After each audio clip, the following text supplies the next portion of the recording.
car racing's underdogs, hairdresser Rob Cowley and his son Chris, are fixing damage after a disastrous opening to the season. How you feeling now, anyway? Sore. At Skegness, Rob's dreams of glory were shunted into oblivion.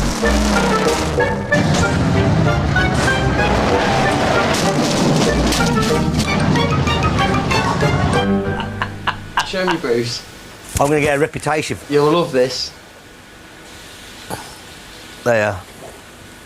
It goes right down there. That's nice. Rather you than me, I'll tell you that for nothing. That is sore. That is so sore. In Lancashire, Andy Smith also lost to his arch-rival Frankie Wainman Jr. But he's investing in a secret strategy this season, a new car. Everybody's raising the bar all the time. You know, my competition's getting faster. So we built this new car in the hope of being faster. This new tarmac car I've got here has got a step chassis, but the rule book says you mustn't do any cuts in them chassis legs from the front of the roll cage where it meets the chassis down here to the radiator, which is underneath the bonnet. So between that point and that point, you mustn't cut the chassis leg. It's illegal. Well, my chassis leg's cut just back from that point, so there's no problem with it. In motorsport, innovation rarely comes without controversy. Frankie Wainman Jr. has his own opinion about his old enemy's new car. The last one Andy built's a little bit suspect at the minute, whether it's actually legal or not, but from what I can understand, he's cut his chassis leg and offset his engine. I did one exactly the same 17 years ago, which got banned immediately. This is a little bit naughty from Andy, to be fair. He knows the deal. He's just tried to push his luck a little bit, I think. And, you know, if he gets away with it, he gets away with it, but we'll see.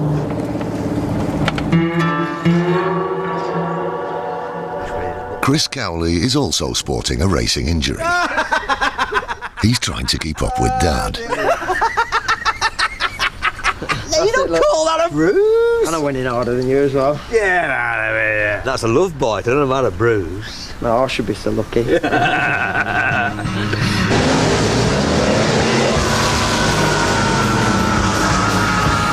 Chris was very lucky to get off so lightly. The other car in the 80 miles per hour smash wasn't. The aftermath was captured on video.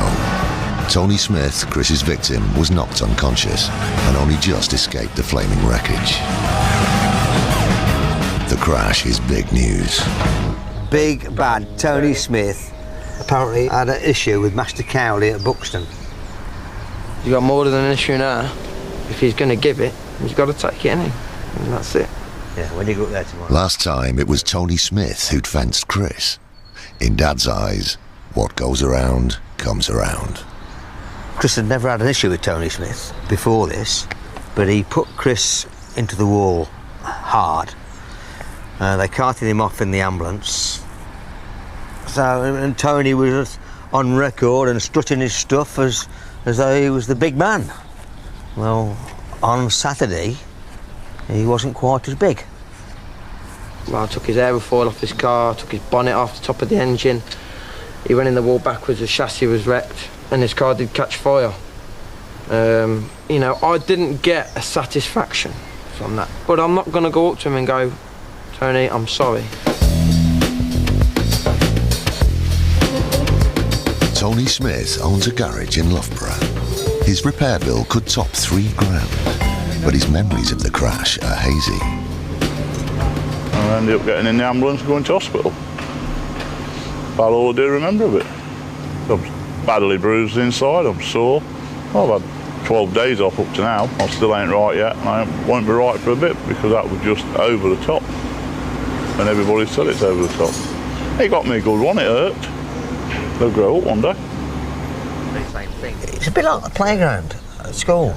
You know, you get a bully, and a lot of the new kids, and there's some good young drivers coming through now. You don't want to be frightening them off with some old bloke going out burying them at every bloody bend. Even so, the sport's governing body has asked Chris to come in for a chat. You've got to put your case tomorrow night. Yeah, I would have. You know, there was a reason. Yeah. they have the power to fine him or ban him from racing. I mean, to my way of thinking, if you don't get a ban, then you shouldn't appeal. Yeah.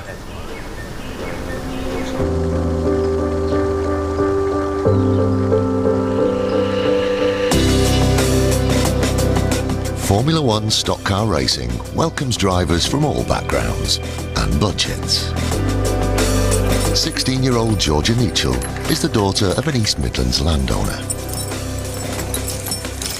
This is Maisie. She's a 13-year-old Dutch warm-blood show jumping horse. I've had her for about a year now. Success in the show jumping ring has fueled a desire to compete in the stock car arena. I guess I'm pretty lucky really, just doing what I want to do at the minute. Like, I've got the horses and I've got the racing. I like to do as and when I please.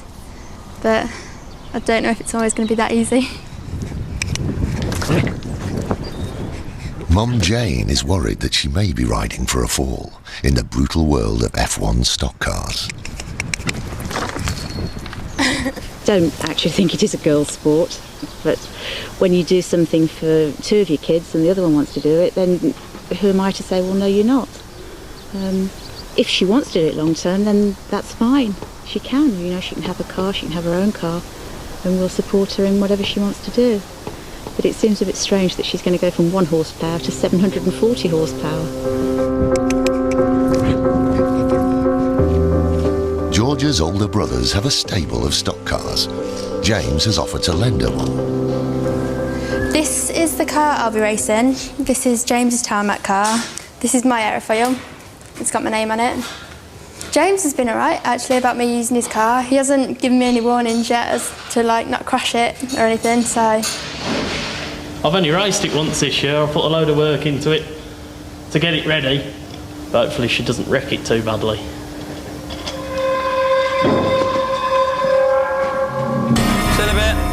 Time for Chris Cowley to face the music for deliberately fencing Tony Smith. I've been thinking about it all day, and there's no point worrying about it, because worrying about it ain't going to change their minds. You know, I took it up on myself to do what I did when I was out on the track, and now I've just got to take the consequences. And the worst case scenario is they're going to be probably a year's ban. But fingers crossed that won't happen. Young Cowley will be judged and juried by a disciplinary committee of his stock car peers. The venue, a haullier's yard near Derby. So that's where they're coming into corner. Yeah. Tony's making for the corner. Chris has already made contact with Tony. Spun it round and... Yeah. You know, without just actually going for the back bumper. That's what I can't get my head around. Chris will have to defend himself against the photographic evidence.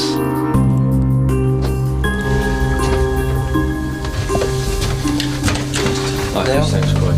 No worries, mate. He'll be grilled by the inquiry for more than an hour.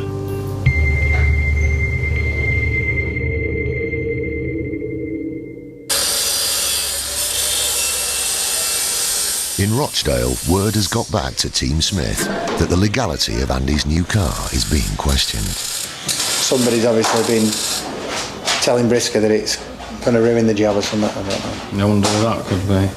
Cecil, the chief mechanic, has no doubt who's to blame. That little from Yorkshire, Wayne, man. It all revolves around one man, this sport. That's the problem with it, to put it bluntly. Thought we didn't have any steel for bumpers. I've ordered some steel today. If it weren't for Andrew and his brother, then the sport would be in a sorry state, because there's nobody else who'd be able to beat Frank. I've just started to have a little bit of success recently. Yeah, I'm sorry if other drivers can't keep up with me on speed. You know, that's up to them to sort their cars out and get faster. You know, I mean, obviously I'm a little bit narked about all this stuff that's going on. I feel a lot of it's personal, and it's bang out of order.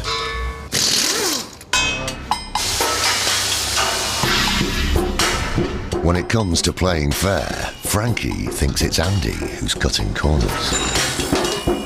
Andy's got a bit of an edge with the new tarmac car.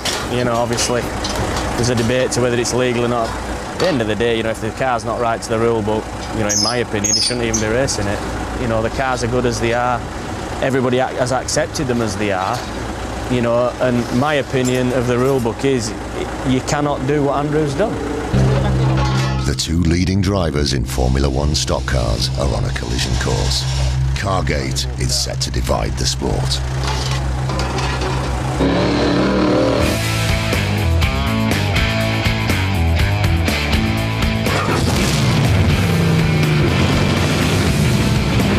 James and Ed Nichol have booked a practice session to put their 16-year-old sister Georgia through her paces. Well, I want to show her the pace kind of thing, don't you? See what she's in for on Saturday.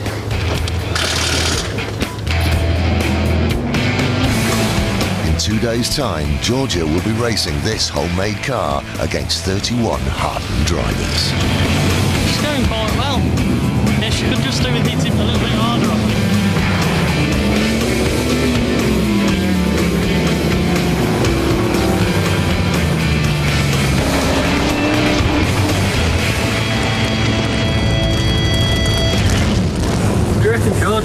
Yeah, it's fast. Yeah. I'm really hot now and out of breath. Oh, so do we jump out for a second? Yeah. I kind of forgot that it was my little sister. On Saturday when we're here racing for real, it's not going to be anyone else's little sister, is it? It's just another car to pass. That's good. It's fast. In Nuneaton, the verdict of the disciplinary committee is waiting for Chris Cowley to get home from work. See what this says. Following an incident at Northampton on May 16th, 2009, you were called to the disciplinary hearing where you were charged with a Category A offence, namely deliberate fencing. After reviewing the incident, the panel found that the case was proven and issued a penalty. The panel decided that your licence should be withdrawn for 12 months, with 10 of those months suspended. The panel also fine you £100, which must be paid before you can race. Chris has been banned immediately for 2 months, but any further bad behaviour and he'll not race for a whole year. That's not very good, is it? Have a look.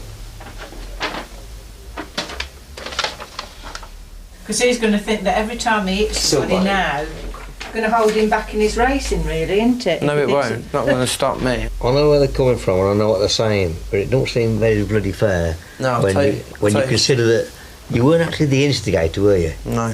It is strongly recommended that you cease your ongoing tit for tat with Tony Smith. But I mean, it's a contact sport. He put me in an ambulance, so I put him back in an ambulance. It's not tit for tat. He did me, so I did him back.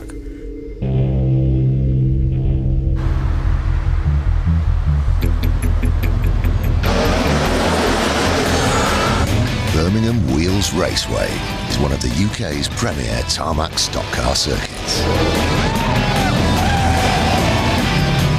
Teams have gathered for an evening of Formula One racing on the warmest day of the year. Andy Smith's new car seems to be in hot form. It's the talk of the pits, but not necessarily for the right reasons. Team Wayman have the most to lose if their arch-rival proves too fast to catch. I haven't actually looked at Andy's car to say anything about it, but apparently, according to my brother, it's illegal, and according to a few drivers, it's legal, and according to some other drivers, it's legal.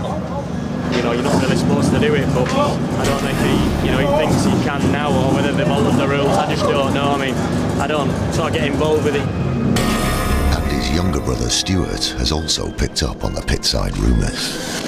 I've heard a few things said that Frankie's been saying it, so whoever's been moaning, you know, I think it's a bit sour grapes really, because he were going well and I think they're a bit jealous. Andy's had to have the sport's lawmakers in to look at the car. The people who make the calls, I welcomed them to my garage and just let them check the car because I've got nothing to hide at the end of the day. I don't give a monkeys about what people might want to say about it, to be honest. As long as the people that matter know that it's right, then, you know, obviously it is. I've been building stock cars for 20 years. I'm hardly likely to build an illegal car, you know, I mean, credit me in some sense. Andy may think the matter's closed, but 40 years of Smith-Wainman rivalry could still dictate otherwise. In Frankie's lorry, the ladies are carrying out pre-race checks. And look at your eyelashes.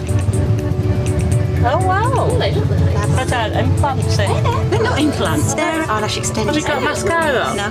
They're, Jane Neachel's worried about how daughter Georgia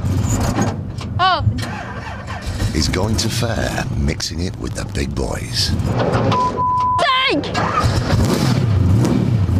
She's just really, really nervous, and she hasn't raced anything for ages. She'll be fine. Just really, really scared. Georgia will be up against former world champion Stuart Smith Jr. How's she getting on? She's struggling with her clutch and stalling. They're not the easiest of things to drive at the best of times, are they? You enjoyed it, Georgia? No, I nearly wrecked a nail though. Georgia's splashed out on a new outfit for the occasion. Nice overall, that. You know, everyone has to start somewhere, but to see somebody get out of a stock car looking like Georgia does, it's like Charlie's Angels being at stock cars, I suppose. I know. Georgia's dad, Malcolm, has over 30 years of stock car experience. You see that? Try and control yourself while you wait for best of luck. Thank you. Looking forward to it. Bit scared, but excited at the same time. Yeah, I'm not surprised. No, you'll be all right. Once again, welcome, and here we go with the Formula One cars. A lot of them here tonight, incredibly good turnout, in fact. Let's have a look to see who we've got out there. Car number 320, Georgia Neachel.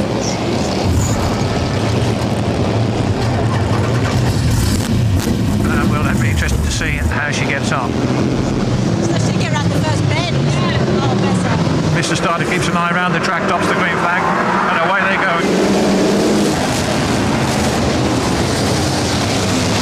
Lots of cars out there, the numbers already going in. Lots and lots of grunt, lots and lots of raw power as the Formula One stock cars circulate the Birmingham Oval at a tremendous rate.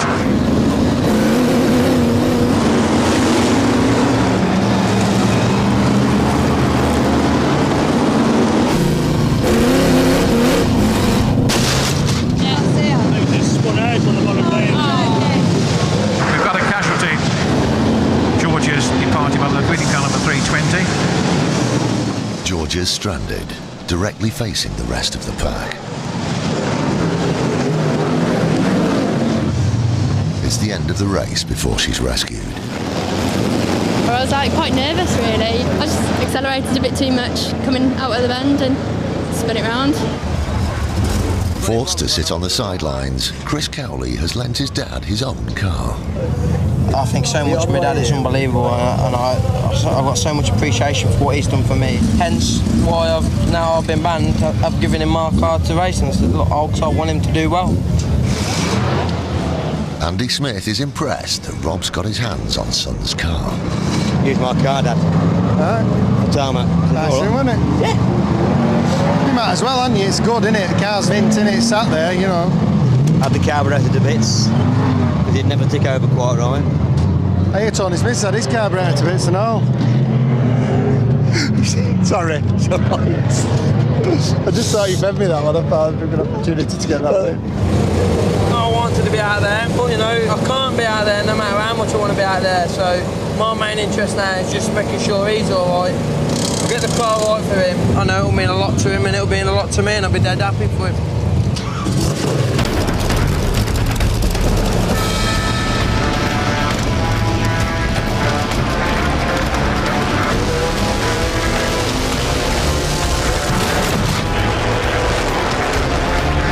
But Rob fails to get the best out of Chris's car. Without me being in there, I can't exactly see what it's doing and why it's doing it. I mean, I don't know if it's him or if it's the car. I mean, it's hard to judge, but it doesn't look very good at all.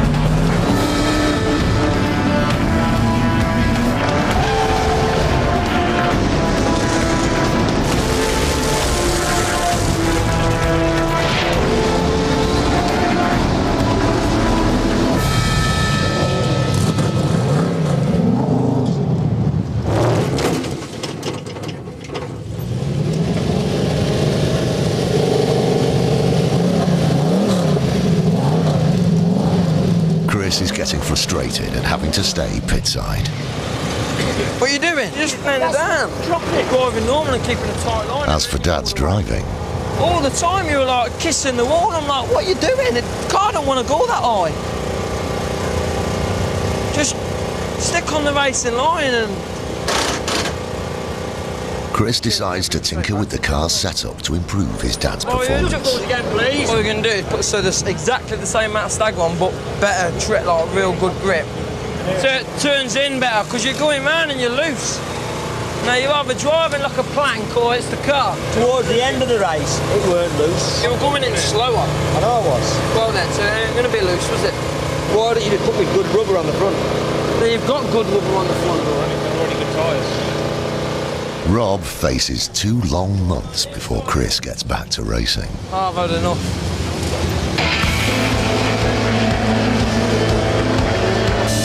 Next up on track is 17-year-old Danny Wayman. Mum Alison and Jane Neachell are there to cheer on the young Wayman wonderkind.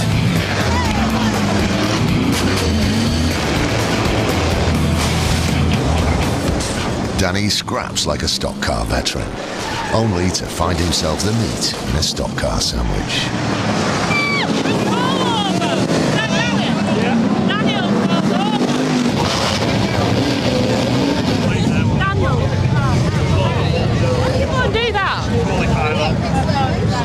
Check it steady. How are we doing?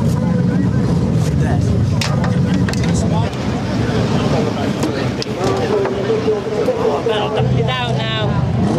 What a knob. Honest to God. I'm not having a new week. He knows how much money they cost. What's in lie? That's my new £400 prop. Gone. Jane, I can't come shopping with you next week. Again. It's the last chance saloon for Georgia Neachell. This is the Grand National I'm going out in now.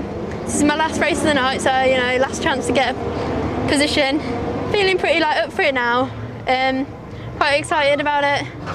Time to salvage some pride.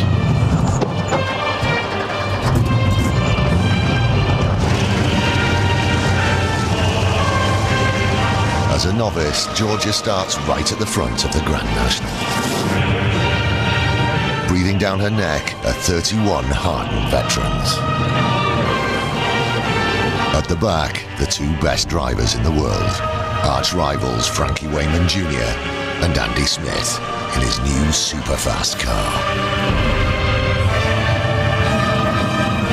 The big field of cars for this, the last event of the evening here at Birmingham Wheels, which has been an exciting one to say the least.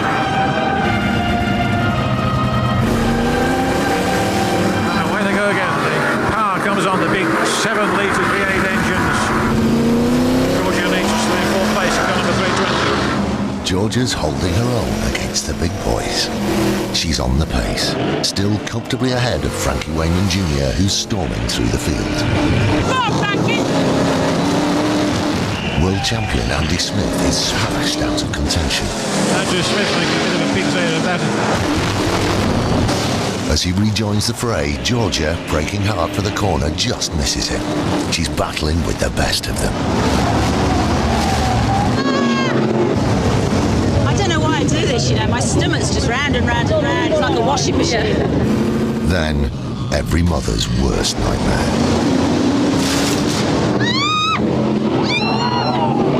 Georgia went airborne and hit the centre green at over 70 miles per hour. Somebody else sliding out over on the far side, 2 of them in fact. Looks as if they might well be out of harm's way. We can keep the race going. The race carries on regardless. First place. Frankie Wayman takes the Grand National. Arch rival Andy Smith fails to finish in his controversial new car. Victory, once again, over the Smiths for Team Wayman. As for Georgia Neachell, at least she's in one piece. Did she get out, Jane, or did she still sat in? Well, that scared her to death. That scared me to death. Georgia. Georgia's stirred, but not shaken. Was that higher? You hit the top of the bank. That was cool, eh? Just sitting there laughing. James is going to be angry. She may be fine, but the car's damage is more than cosmetic. Wow. Dad is the first neutral on the scene. What's impressive, Georgia? Looks a bit of a mess to me. James, the good news is I'm alright. The bad news is don't look, James. I'm just trying my hardest. Big mistake. Massive mistake. Oh well, Georgia, you look to fight another day. Yeah. What, did she hit the grass bank? Yeah, just up the top. And I just hit the bank and I went right up it. Still had fun though. Yeah, it's nothing to be proud of. That's not proud, it's just I'm still alive, that's the proud bit. And that's the kind of thing you dread, you see. Especially the first night out. Yeah, I'm alright. The car's a bit knackered. Still had fun though. I really enjoyed myself. You know, I was worried for her, but I think she surprised a few people by, well, finishing a race, having a good shunt and still being alright, showing that she's man enough, so to speak. But that's not the end of the story. Frankie Wainman was in for a nasty surprise. Disqualification. We've been altering the car all night and it's just failed the weighing after the race, so unfortunately the left side weight was over by 0.1%, which is all it needs. For the Smiths, every cloud has a silver lining. The gap between the two rivals is now closer than ever. Next time, Cowley's back. This is where I belong. Not at work, in a stock car, racing around a track. But for how long? 30. Get banned again, that one. The row over the Smiths' new car just gets worse. Young Frank, he stirred everything up and he's been moaning and moaning. I'm hoping Frankie, I think, well, drill him like he did last year. And it all comes to a brutal head at the European Championship.